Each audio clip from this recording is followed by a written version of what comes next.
यदि एक वस्तु का क्रय मूल्य यानी कि सीपी 3200 रुपये है और विक्रय मूल्य यानी कि एसपी सेलिंग प्राइस 4700 रुपये है, तो लाभ परसेंटेज निकालना है। यहाँ पर साफ तौर पर देखा जा सकता है कि कम में खरीद रहा है और ज़्यादा में बेच रहा है तो प्रॉफिट होगा। कितने की प्रॉफिट हो जाएगी यहाँ पर देखिए, तो 4700 में अगर 3200 हम माइनस कर दें तो आएगा 1500 रुपये, तो 1500 रुपये यहाँ पर हो गया क्या, प्रॉफिट हो गया। ठीक है, तो ऊपर लिखेंगे प्रॉफिट या फिर लॉस। जब भी आपको परसेंटेज प्रॉफिट निकालना हो या फिर परसेंटेज लॉस निकालना हो तो ऐसे ही करेंगे, है ना। लाभ के केस में ऊपर लाभ लिखेंगे और हानि के केस में ऊपर हानि लिखेंगे। अच्छा, अब डिनोमिनेटर में क्या होगा, तो डिनोमिनेटर में आपका हमेशा कॉस्ट प्राइस होता है, क्योंकि जो भी लाभ परसेंटेज या फिर हानि परसेंटेज है वो हम लोग सीपी पर ही कैलकुलेट करते हैं, है ना।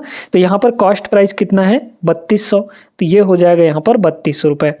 अब इस चीज़ को परसेंट में अगर चेंज करना है तो 100% से यहाँ पे मल्टीप्लाई करनी पड़ेगी। बताइए, काटा पीटी करेंगे, 2 जीरो से ये 2 जीरो खत्म हो गया, है ना।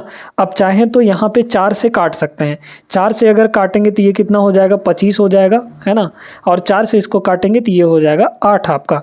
अब यहाँ पे बड़े गौर से बड़े ध्यान से देखिएगा, ऊपर मल्टीप्लाई कर देंगे और 8 से यहाँ पे डिवाइड कर देंगे तो डिनोमिनेटर में तो 8 आएगा, मतलब ये वाला ऑप्शन और ये वाला ऑप्शन नहीं होगा। अच्छा, यूनिट डिजिट से भी नहीं लगा सकते हैं क्योंकि यहाँ पे भी इकाई अंक और यहाँ पे भी इकाई अंक बराबर आएगा, इसलिए क्या करते हैं, थोड़ा मल्टीप्लाई ही करते हैं। 25 दहाई 250, ठीक है, और 25 पंचे 125, तो 250 और 125 अगर जोड़ेंगे तो 250 और 100 350, 375। ऊपर का मल्टीप्लाई हो गया 375, 375, और डिनोमिनेटर में कितना होगा दोस्तों, यहाँ पे 8 हो जाएगा। इतने परसेंट आएगा, कैलकुलेट कर लीजिए, यहाँ पर करिए भला, तो कितना हो गया, 8 चौके 32, मतलब 4 आएगा। तो ये वाला होगा क्योंकि यहाँ पर 5 है आपका, है ना। Option number A is the correct answer. उम्मीद करते हैं समझ आ गया होगा अच्छे से। आगे चलिए। एक आदमी कुल 15 रुपये में एक जैसी 15 वस्तुएं खरीदता है। यदि वह उनमें से प्रत्येक को 1.23 रुपये में बेचता है तो उसका लाभ कितना होगा। सीधे सीधे साफ तौर पर यहाँ पर दिख रहा है 23% का लाभ हो जाएगा। अब कैसे होगा इसको ज़रा समझिएगा। देखिए, 15 रुपये में 15 एक जैसी वस्तुएं खरीदता है, तो जब 15 रुपये में 15 वस्तुएं खरीदता है तो एक वस्तु का कॉस्ट प्राइस कितना हो जाएगा, 1 रुपया हो जाएगा। भाई 15 वस्तु 15 रुपये में खरीदता है तो एक वस्तु कितने में खरीदेगा, 1 रुपये में। तो एक वस्तु का कॉस्ट प्राइस कितना हो गया, यानी कि सीपी कितना हुआ, यहाँ पर सीपी हो गया 1 रुपये, है ना, 1 रुपया हो गया। और जो हमारा यहाँ पर बेच रहा है प्रत्येक वस्तु को, यानी कि हर एक वस्तु को 1.23 रुपये में बेच रहा है, तो कितने की प्रॉफिट हो रही है, 23 पैसे की प्रॉफिट हो रही है, वो भी 1 रुपये पर। तो यही आपका परसेंटेज बन जाएगा। लेकिन कैसे होगा इसको ज़रा गौर से समझिए। अगर हम यहाँ से निकालने का प्रयास करें सीपी और एसपी का रेशियो, है ना, तो ये बनेगा 1 सीपी और एसपी कितना हो जाएगा, 1.23 हो जाएगा। बहुत डिटेल में आपको अच्छे से समझा रहे हैं, बाकी लगाने के लिए हम आपको यहीं पे बता चुके हैं, ये वाला होगा आंसर। ठीक है, अगर दोनों साइड 100 से मल्टीप्लाई कर दें तो ये 100 बन जाएगा और इसका पॉइंट हट जाएगा, है ना। तो यहाँ पे ये हो जाएगा 100 और रेशियो यहाँ पे हो जाएगा 123। अब ये बताइए, सीपी 100 है, बेच रहा है 123 में, तो 100 का सामान 23 में बेचा, यानी कि 23 की प्रॉफिट हो गई, है ना।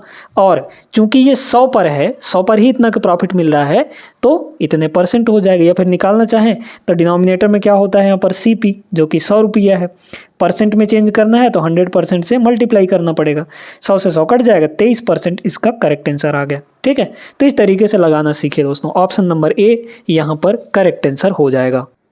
एक वस्तु को 10% लाभ पर बेचने पर एक विक्रेता को इतने रुपए की प्रॉफिट हो जाती है। हमें वस्तु का क्रय मूल्य निकालना है। एक चीज़ और बता देना चाहते हैं कि जो कॉस्ट प्राइस होता है यानी क्रय मूल्य, वो हमेशा कितना होता है, 100% होता है ना।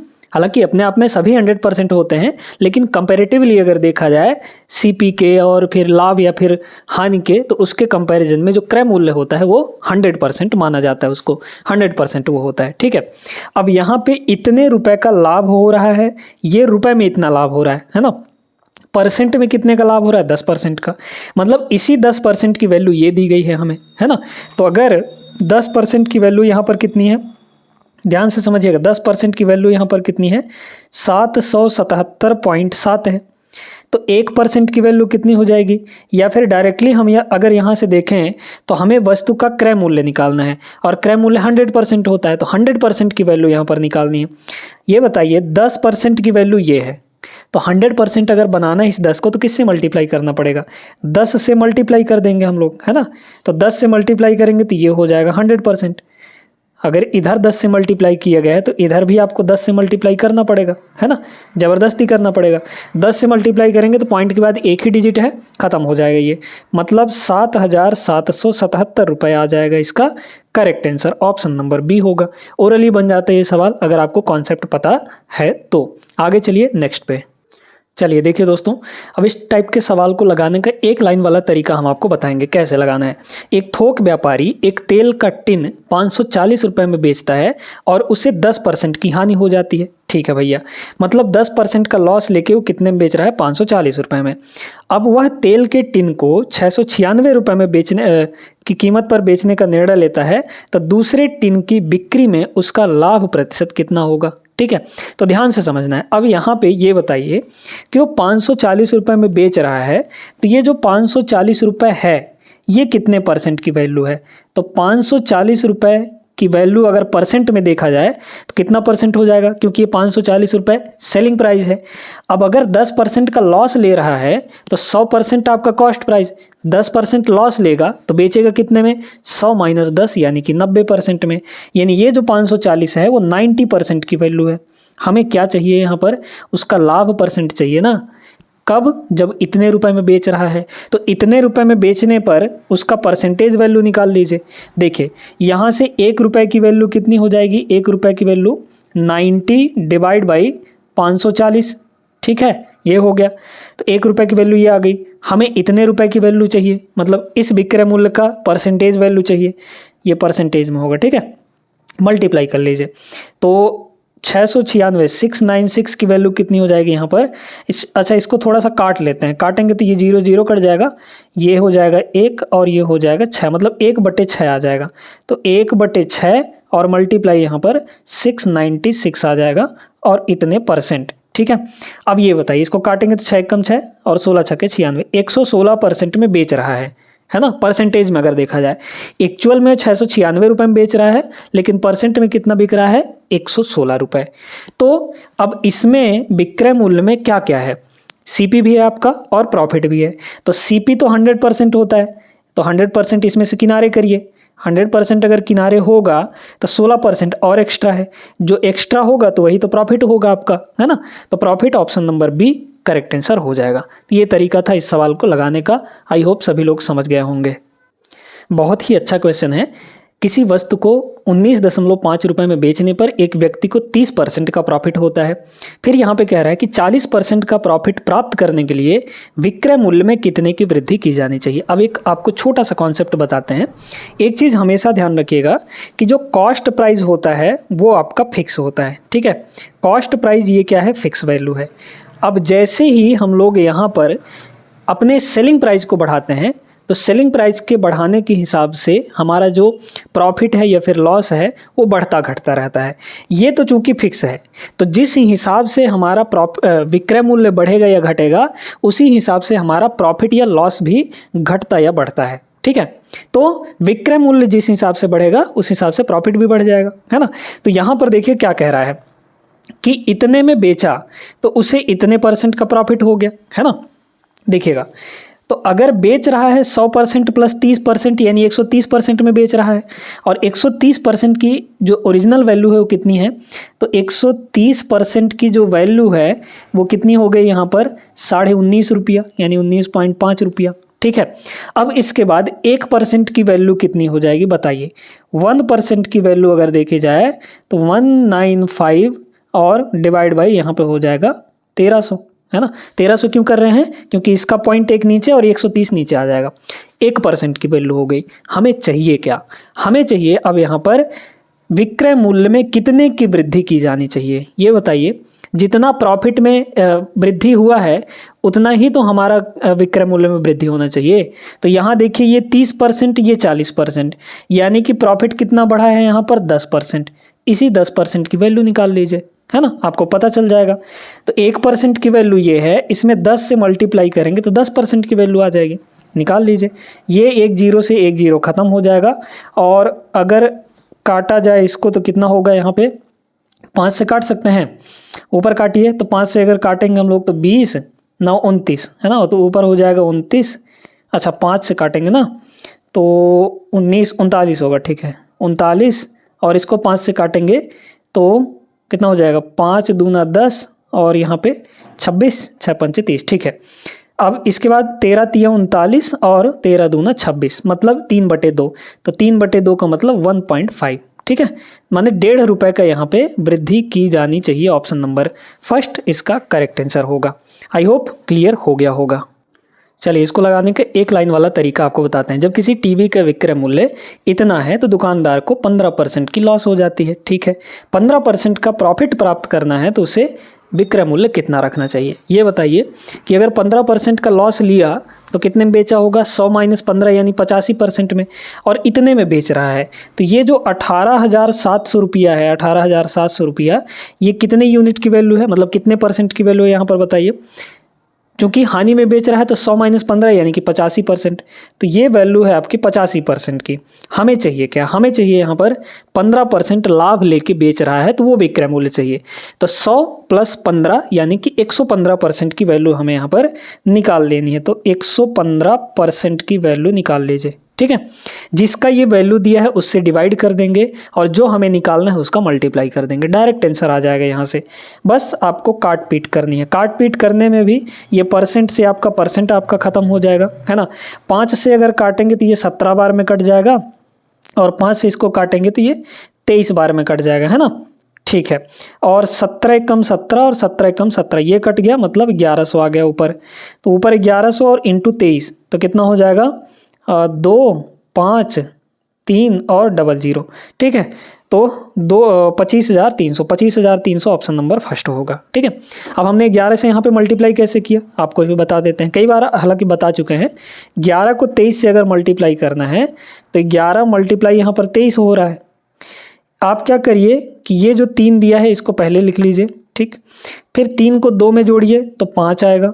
फिर यहाँ पर 2 है तो ये 2 लिख दिए, और इसके साथ 2 0 था तो यहाँ पे 2 0 लग गया। ये तरीका होता है 11 से मल्टीप्लाई करने का। क्लियर, आगे बढ़िए। अब इस सवाल में दोस्तों आपको एक और तरीका बताने वाले हैं, रेशियो वाला तरीका, ठीक है। देखिए क्या कह रहा है कि एक बैटरी को 30% के लाभ पर 650 रुपये में बेचा और दूसरी बैटरी को 5% की हानि पर 95 रुपये में बेचता है। उसका समग्र लाभ या फिर हानि कितना होगा, ठीक है। चलिए देखते हैं। सबसे पहले अगर समग्र लाभ या समग्र हानि की बात की जाए तो हमें टोटल दोनों का कॉस्ट प्राइस चाहिए और टोटल दोनों का सेलिंग प्राइस चाहिए। दोनों का सेलिंग प्राइस तो हमें पता है, तो इन दोनों का सम कर लेंगे, लेकिन हमें कॉस्ट प्राइस निकालना है। देखिए पहले बैटरी की अगर बात करें तो यहाँ पे 30% का लाभ हो रहा है। अच्छा 30% की अगर फ्रैक्शन वैल्यू हम आपसे पूछे तो कितना होता है, 30% का फ्रैक्शन वैल्यू 3/10 है ना भाई। 30/100 करेंगे तो 3/10 आएगा, मतलब 10 पर 3 की प्रॉफिट ले रहा है, ठीक है, और बेच दे रहा है। तो 10 पर 3 की प्रॉफिट यानी कि 13 में बेचेगा, और है वैल्यू कितनी यहाँ पर, बेच कितने में रहा है एक्चुअल में, यहाँ पर 650 में। तो एक की वैल्यू कितनी हो गई, 13 × 5 = 65 यानी कि 50 हो गया। अब हमें इसका कॉस्ट प्राइस चाहिए, तो कॉस्ट प्राइस हमेशा नीचे वाला होता है ना। तो 10 की वैल्यू कितनी हो जाएगी, एक की वैल्यू 50, तो 10 की वैल्यू यहाँ पे 500 रुपये। तो पहले बैटरी का जो कॉस्ट प्राइस है वो कितना आ गया, यहाँ पर 500 रुपये आ गया। अब दूसरे बैटरी के बारे में बात करते हैं। दूसरे बैटरी के बारे में अगर बात करें तो 5% की हानि पर बेच रहा है। तो 5% की अगर फ्रैक्शन वैल्यू देखें तो 5/100 होगा, है ना, 5/100 होगा, मतलब 100 पर 5 का हानि ले रहा है। तो 100 पर 5 का लॉस लेगा तो कितने में बेचेगा, 19 में बेचेगा। 100 - 5 19, सॉरी 19 कह रहे हैं, 95 है ना, तो 95 में बेचा। इस 95 की वैल्यू है कितनी यहाँ पर, 950 रुपये, ये हो गया। अब इसको देखिए एक की वैल्यू कितनी हो जाएगी यहाँ से 10, है ना, 950/95 10 आ गया। एक की वैल्यू 10, हमें चाहिए क्या यहाँ पर उसका, ठीक है। तो कॉस्ट प्राइस इसका भी दूसरे वाले का निकाल लीजिए, क्योंकि नीचे वाला कॉस्ट प्राइस होता है। एक की वैल्यू 10 है तो 100 की वैल्यू कितनी होगी, 10 × 100 यानी 1000। अब ये बताइए पहले का कॉस्ट प्राइस कितना आया, 500 रुपये, दूसरे का कॉस्ट प्राइस 1000 रुपये। तो दोनों का CP कितना हो गया, 500 और 1000 यानी कि 1500 रुपये। दोनों का कॉस्ट प्राइस 1500। दोनों का सेलिंग प्राइस देखिए, सेलिंग प्राइस निकालिए। तो 5 × 5 = 10, 9 × 6 कितना हो जाएगा, 9 × 6 = 15, 15 × 1 = 16, तो ये 1600 हो गया, ठीक है, 1600 रुपये हो गया भाई। इन दोनों को जोड़िए ना, 650 और 950, दोनों को जोड़ देंगे 1600 रुपये। तो अब यहाँ से देखिए चाहे तो इनका रेशियो लेके 2 ठो जीरो काट सकते हैं आप, है ना, ये कट जाएगा। तो 15 का सामान 16 में बेच रहा है, यानी कितने की प्रॉफिट हो गई, 1 की प्रॉफिट किस पर, 15 पर। तो यहाँ पर 1/15 आएगा। परसेंट में कन्वर्ट करना है तो 100% से मल्टीप्लाई, यानी कि ये 100 बन जाएगा, 100%। तो 100/15 यानी 15 छक्के 90, मतलब 6 पॉइंट कितना आ जाएगा, 1 सेकंड, 15 छक्के 90, हाँ ठीक है, चलिए, या फिर काट सकते हैं, है ना।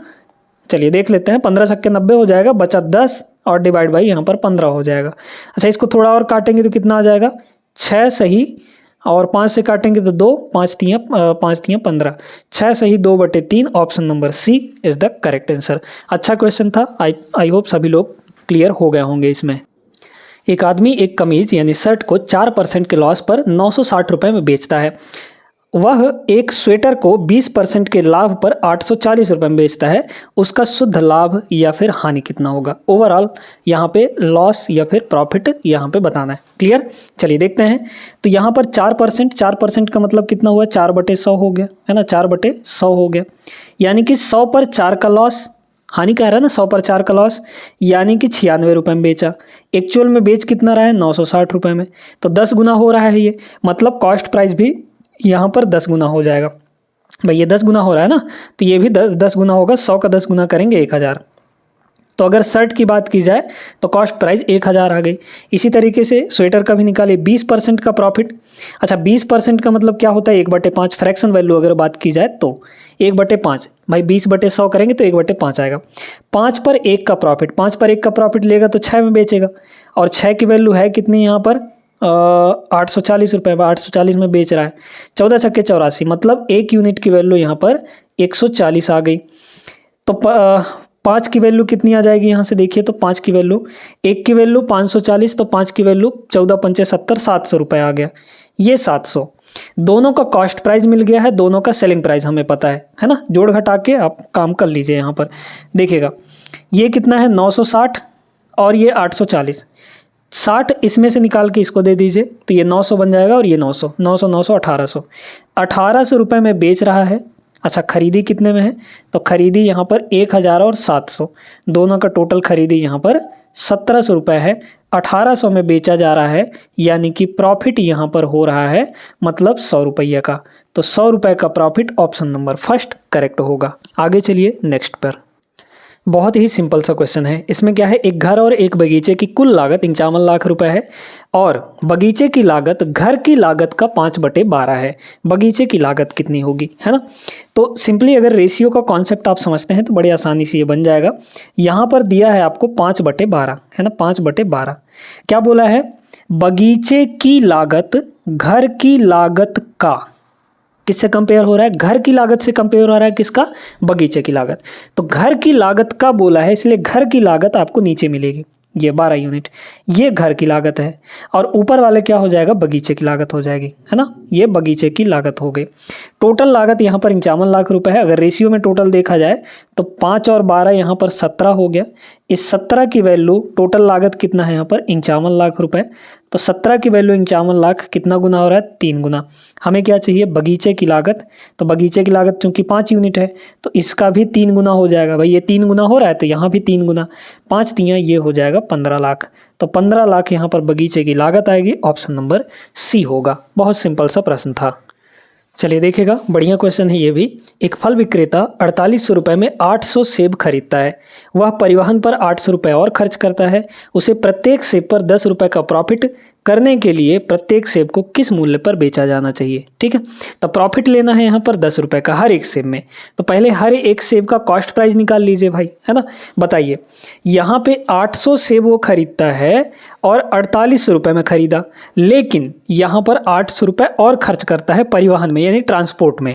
तो टोटल 800 सेब पर कितना कॉस्ट बैठा ये बताइए। यहाँ पर 4800 रुपये और 800 रुपये, तो 48 और 8 कितना हो जाएगा, 5600 रुपया।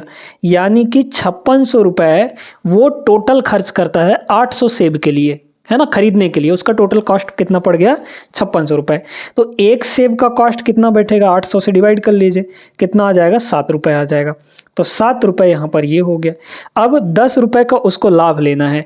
तो ये बताइए, 7 का खरीदा और 10 का प्रॉफिट ले रहा है तो कितने में बेचेगा, यहाँ पर 17 रुपये में। अच्छा क्वेश्चन था, हालांकि सिंपल था लेकिन मज़ेदार था। आगे बढ़ते हैं अगले क्वेश्चन पर। नेक्स्ट यहाँ पर देखिएगा, बड़ा ही मज़ेदार प्रश्न है। एक दुकानदार ने 5 रुपये प्रति अंडे की दर से 12 दर्जन अंडे खरीदे। परिवहन के समय यानी कि ट्रांसपोर्ट के ड्यूरेशन में 12 अंडे टूट गए, यानी 1 दर्जन टूट गए। उसने शेष बचे हुए अंडे 6 रुपये प्रति अंडे की दर से बेचा। उसका प्रॉफिट परसेंट यहाँ पर निकालना है। चलिए देखते जाइए यहाँ पे। अगर वो 5 रुपये के हिसाब से 5 रुपये के हिसाब से 5 रुपये के हिसाब से यहाँ पर 12 दर्जन अंडे खरीदता है। अच्छा, 1 दर्जन में 12 अंडे होते हैं, है ना, 1 दर्जन में 12 अंडे होते हैं और वो यहाँ पर 12 दर्जन खरीद रहा है। ठीक है, तो ये इतना कॉस्ट प्राइस हुआ। ये क्या हो गया? कॉस्ट प्राइस हो गया। अब बात करते हैं यहाँ पे सेलिंग प्राइस की। ठीक है, तो सेलिंग प्राइस की अगर बात की जाए तो 6 रुपये के हिसाब से बेच रहा है हर एक अंडा, है ना, और 1 दर्जन में 12 अंडे होते हैं, लेकिन अब 12 अंडे टूट चुके हैं, मतलब 1 दर्जन टूट गए हैं, तो बचे कितने हैं यहाँ पर? 11 दर्जन ही बचे हैं। तो यहाँ पर 11 लिखेंगे हम लोग, है ना। इन दोनों का ले लीजिए यहाँ पे रेशियो अगर लेंगे तो कुछ चीज़ें ख़त्म हो जाएंगी। जैसे 12 से ये 12 आपका ख़त्म हो गया, 6 से ये आपका 2 बार में ख़त्म हो जाएगा, तो इधर कितना बचा? 5 और 2 10, और इधर सीधे सीधे 11, यानी कि 10 का खरीदी 11 में बेच रहा है। 1 का प्रॉफिट किस पर? 10 पर, और 1/10% में कितना होता है? 10%। ऑप्शन नंबर बी करेक्ट हो जाएगा। इस तरीके से इसको लगाना था। रेशियो का सहारा लीजिए, बिल्कुल लीजिए, क्योंकि अगर इनको मल्टीप्लाई करेंगे तो थोड़ा सा समय लग जाएगा, है ना, इसलिए रेशियो का सहारा यहाँ पर लेना उचित रहेगा। अब यहाँ पर ये जो क्वेश्चन है डिफरेंस पर बेस्ड है ना। डिफरेंस पर बेस्ड कैसे होता है इसको जरा समझिएगा। एक व्यक्ति ने एक घोड़े की 7% की हानि पर बेचा। ठीक है, यदि वह 9% लाभ पर बेचता तो उसे कितना कह रहा है कि 6400 रुपये अधिक प्राप्त होते। तो घोड़े की मूल कीमत कितनी होगी? अब इसको 2 तरीके से समझिएगा। ठीक है, बड़े ध्यान से आपको समझा रहे हैं। एक तो डायरेक्ट तरीका, एक ऐसा तरीका जिसमें से आपको समझ में भी आएगा, है ना। देखते हैं, जैसे मान लीजिए कि यहाँ पर घोड़े की कीमत कितनी है? 100 रुपये है। बड़े ध्यान से समझिए, वो अभी 7% के लॉस पर बेच रहा है। तो 7% का लॉस मतलब कितने में बेचेगा? 100 - 7 यानी कि 93 रुपये में बेचेगा। फिर कह रहा है उसे 9% का लाभ पर बेच रहा है। तो अगर 9% के लाभ पर बेचेगा तो कितने बेचेगा? 100 + 9 यानी 109 रुपये में बेचेगा, है ना, बेचेगा। इन्हीं दोनों विक्रय मूल्य के बीच का कहना रहा है, तो उसे इतना रुपए अधिक प्राप्त होता। अच्छा, पहले इतना में बेच रहा था, अब इतना में बेच रहा है, तो कुछ ना कुछ अधिक मिल रहा है। कितना अधिक मिल रहा है? 109 में 93 घटाइए, 16 आ जाएगा। तो 16 अधिक मिल रहा है ना। लेकिन एक्चुअल में कितना अधिक मिल रहा है? 6400 रुपये। तो 16 यूनिट की वैल्यू कितनी होगी? 6400 रुपये। तो एक की वैल्यू कितनी हो जाएगी? 16 चौके 64 यानी कि 400 रुपये हो गया। हमें चाहिए क्या था? मूल कीमत चाहिए। तो 100% मतलब 100 यूनिट, तो 100 की वैल्यू कितनी हो जाएगी यहाँ पर? 100 से इसमें मल्टीप्लाई कर लीजिए, तो 400 और 100 यानी कि 40,000। ऑप्शन नंबर फर्स्ट हो जाता। ये तो हुआ थोड़ा सा लंबा तरीका, लेकिन दूसरा तरीका देखिए बड़ा मज़ेदार है ना। अब देखते हैं यहाँ पर भाई 7% का लॉस है ना, 7% का लॉस को हम लोग किस में लिखेंगे? माइनस में। 9% का यहाँ पर प्रॉफिट, इसको हम लोग लिखेंगे यहाँ पे प्लस में। प्रॉफिट है तो प्लस में। तो उसे इतने रुपए अधिक मिलते हैं, मतलब यही आपको अंतर दिया गया है। दोनों विक्रय मूल्य के बीच का यही आपको डिफरेंस दिया गया है। क्योंकि यहाँ पे कॉस्ट प्राइस तो फिक्स होता है ना। तो जो भी यहाँ पे विक्रय मूल्य बढ़ेगा वो किसके वजह से बढ़ेगा? इनके वजह से बढ़ेगा। क्लियर है? तो अब इसमें देखिए आपको सीधे सीधे डिफरेंस ले लेना है। 9 में से -7 को माइनस करिए। 9 में से क्या घटाएंगे हम लोग? -7 को। तो कितना आएगा यहाँ पे? माइनस माइनस प्लस यानी कि 16%। ये 16% का डिस्काउंट किसके बराबर है? डिफरेंस कितना है? 6400 रुपये। तो फिर से वही चीज़ आ गया भाई, 16% की वैल्यू 6400, तो 1% की वैल्यू 400, यानी 100% मूल कीमत हमारी 100%, तो उसका 40,000 हो जाएगा। सिंपल सी बात है। तो ये यहाँ पर देखना था, डायरेक्ट ही कर लेते आप लोग, है ना। आगे चलिए नेक्स्ट पे, इसको देखिएगा, ये भी उसी टाइप का है। एक दुकानदार ने एक किताब को 14% की हानि पर बेचा। यदि विक्रय मूल्य 100 रुपये वृद्धि की जाती तो 6% का प्रॉफिट हो जाता, है ना। तो पहले उसको क्या हो रहा था कि 14% का लॉस हो रहा था, 14% का लॉस हो रहा था। फिर बाद में जैसे उसने अपना विक्रय मूल्य बढ़ाया 100 रुपये, तो उसको क्या हो गया यहाँ पर? 6% का प्रॉफिट होने लगा। 6% का प्रॉफिट यानी प्लस का 6% हो गया। इन्हीं के बीच में डिफरेंस आपको कितना दिख रहा है? 6 में से -14 अगर घटाएंगे तो 6 + 14 हो जाएगा, यानी कि 20%। इसी 20% की वैल्यू कितनी है? 100 रुपये है। ये हो गया 100 रुपये, है ना। क्योंकि यहाँ पर ओवरऑल डिफरेंस 20% का आया और वृद्धि कितना हो रहा है 100 रुपये का, तो इसी 20% की वैल्यू ना है यहाँ पर, है ना। तो ये हो गया। अच्छा, फिर इसके बाद देखिए क्या करना है, क्रय मूल्य निकालना है। क्रय मूल्य यानी 100% की वैल्यू, 100% निकालना है तो 5 से मल्टीप्लाई कर देंगे। भाई 20% की वैल्यू अगर 100 है तो 100% की वैल्यू कितनी होगी, 5 से मल्टीप्लाई, है ना। इधर 5 से मल्टीप्लाई तो इधर भी, यानी कि 500 रुपये। तो 500 रुपये option number B correct answer हो जाएगा। ठीक है, समझ गए होंगे। आगे चलिए बढ़ते हैं अगले सवाल पर। अब यहाँ पर टाइप आपका चेंज हो रहा है। इस सवाल में क्या है कि 15 वस्तुओं को 20 वस्तुओं के कुल लागत मूल्य पर बेची जाती है। तो 20 वस्तुओं के लागत मूल्य यानी कि कॉस्ट प्राइस पर 15 वस्तुओं को बेचा जाता है। मतलब हम कह सकते हैं कि 20 वस्तुओं का जो कॉस्ट प्राइस होगा वो 15 वस्तुओं के विक्रय मूल्य के बराबर होगा। तो ऐसे लिखिए, 20 वस्तुओं का जो क्रय मूल्य है यानी कि कॉस्ट प्राइस, वो किसके बराबर है, यहाँ पर 15 वस्तुओं के विक्रय मूल्य के यानी कि सेलिंग प्राइस के बराबर है। सीपी से एमपी का रेशियो निकाल लीजिए। यहाँ पे 5 से काटेंगे 4 बार, 5 से काटेंगे 3 बार, तो सीपी से एमपी का रेशियो, सॉरी सीपी से एसपी का रेशियो कितना आ गया यहाँ पे 3/4 आ जाएगा, है ना। 3 और डिवाइड बाई 4 चला जाएगा। कह रहा है लाभ या हानि बताइए। क्या देखा जा सकता है कि 3 में खरीदा 4 में बेचा, भाई ऊपर सीपी है तो 3 में खरीदा 4 में बेचा, कितने की प्रॉफिट हो गई, प्रॉफिट हो रही है ना, 1 की प्रॉफिट। 1 की प्रॉफिट सीपी पर, सीपी है कितना 3 है, और 1/3% में कितना होता है 33, सही 1/3% ये हो जाता है। ऑप्शन नंबर फर्स्ट होगा इसका। आगे बढ़ते हैं अगले क्वेश्चन पर। इसे भी उसी टाइप से ही लगाना है। यदि 63 वस्तुओं का क्रय मूल्य 54 वस्तुओं के विक्रय मूल्य के बराबर है तो प्रतिशत लाभ या फिर हानि कितनी होगी। देखिए 63 वस्तुओं का जो क्रय मूल्य है यानी कि सीपी, वो किसके बराबर है 54 वस्तुओं के यहाँ पर विक्रय मूल्य यानी कि सेलिंग प्राइस के बराबर है। काटा पीटी करिए। अब अगर काट दें हम लोग तो 9 से कटेगा, 9 सत्ते 63 और 9 छक्के यहाँ पर 54। तो निकाल लीजिए CP अपॉन SP कितना हो जाएगा, CP upon SP equal to 6 divide by 7। 6 का सामान 7 में बेच रहा है तो 1 का प्रॉफिट हो गया किस पर, CP यानी कि 6 पर। और इसको परसेंट में अगर चेंज करेंगे तो 100% से मल्टीप्लाई, है ना, 100% से मल्टीप्लाई। तो 100/6, तो 100/6 कितना हो जाएगा, 16 छक्के 96 बचा 4/6, है ना। और इसको और काटेंगे तो 16 सही 2/3 आ जाएगा, 2/3 ये हो जाएगा। तो ऑप्शन नंबर यहाँ पे पहला नहीं है ना, लाभ हो रहा है, तो ऑप्शन नंबर सी इसका करेक्ट आंसर होगा। समझ में आ गया कि नहीं। आगे चलिए नेक्स्ट क्वेश्चन पर। अब ये क्वेश्चन देखिए, ये बड़ा मज़ेदार है उसी टाइप का लेकिन थोड़ा सा अलग है। 120 पेनों का जो क्रय मूल्य है x पेनों के विक्रय मूल्य के बराबर है। यदि लाभ 25% है तो x का मान कितना होगा। बहुत अच्छा क्वेश्चन देखिएगा। यहाँ पे कह रहा है कि 120 पेनों का जो कॉस्ट प्राइस है वो x पेनों के सेलिंग प्राइस के बराबर है। क्लियर। तो CP से SP का रेशियो कितना आ गया यहाँ पर, CP से SP का रेशियो कितना आ जाएगा यहाँ पे x डिवाइड बाई 120, है ना, ये चीज़ आ गया। अब इसको अभी ऐसे ही रहने दीजिए। बात करते हैं इस पे कितना है 25% का प्रॉफिट। अच्छा 25% की फ्रैक्शन वैल्यू होती कितनी है यहाँ पर 1/5, सॉरी 1/4 है ना। 25/100 करेंगे तो 1/4 आएगा। मतलब 4 पर 1 की प्रॉफिट। तो ये हो गया आपका कॉस्ट प्राइस यानी कि CP, और सेलिंग प्राइस कितना बनेगा SP कितना बनेगा यहाँ पे SP बनेगा 5 बनेगा, है ना, 5 बन जाएगा। भाई 4 का सामान 1 के प्रॉफिट पे बेच रहा है तो 5 यूनिट में बेचेगा।